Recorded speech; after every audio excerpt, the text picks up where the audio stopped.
Hello, I'm not weird, I'm gifted, and welcome to my gifted presentation. Introduction. Hello to all those who may be seeing this. Prepare for your mind not to be blown. I will tell you about my experience making a manpower generator that will not solve your energy bill, but is still very cool. Starting works. When starting this project, I had the intentions of doing the original idea of making a turbine model, but instead going for a more electrical and hands-on version of making a generator. This will be the whole process of making and using that generator.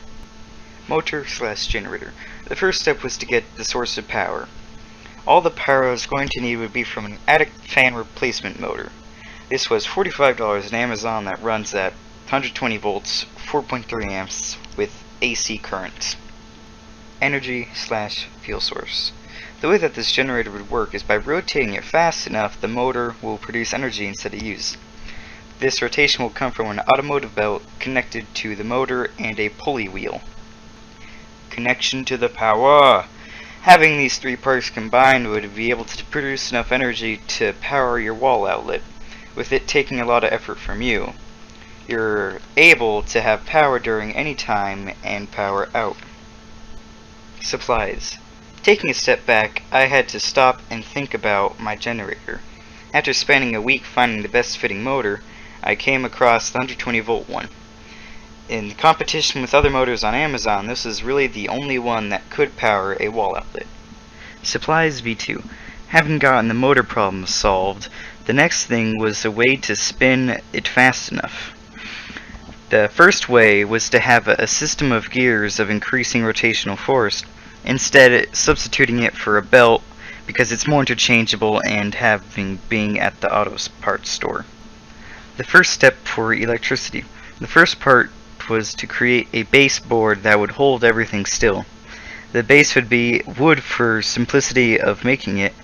The length of it would have to be slightly longer than the length of the motor belt, making tension on the wire, now having only to mount the pieces together.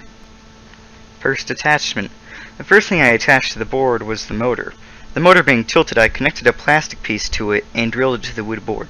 Cool enough, this plastic piece came from an old dryer I dismantled that day. Pulley wheel.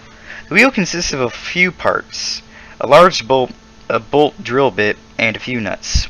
The wheel would be stationary and have a free spin, or in layman terms, a wheel. Having this wheel to be 6 inches gave it about enough room to fit on. Wheel handle. The wheel as it is would be hard to turn, but with the addition of a handle it would give leverage against the wheel and make it easy to turn. And something to actually hold on whenever trying to turn it. Time to do the math. As do most kinetic generators work, they are just special motors, but it takes some very skillful math. Reading up on this, to create energy, you need to rotate it at a 5 to 10% extra speed of its RPM. Having 1,150 RPM motor, all you would need to do is just spin it at most 1,250. More math? To get around 1,250 RPM, you need to know a little bit about physics and mathematics. The equation would find this to be S equals W times R times M. The math works out to be around 105 RPM of the wheel.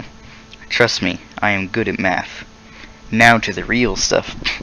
At the point to where the system is ready to be tested, the last thing to do is to hook it up to a conventional wall outlet, as shown in the left. To the right is where we're going to be powering a small 120 volt, 0.05 watts LED light, with the goal to hit 105 RPM. The results are in. With all the pieces together ready to work, it was ready to make its final test. Getting around the needed RPM, it was a fail.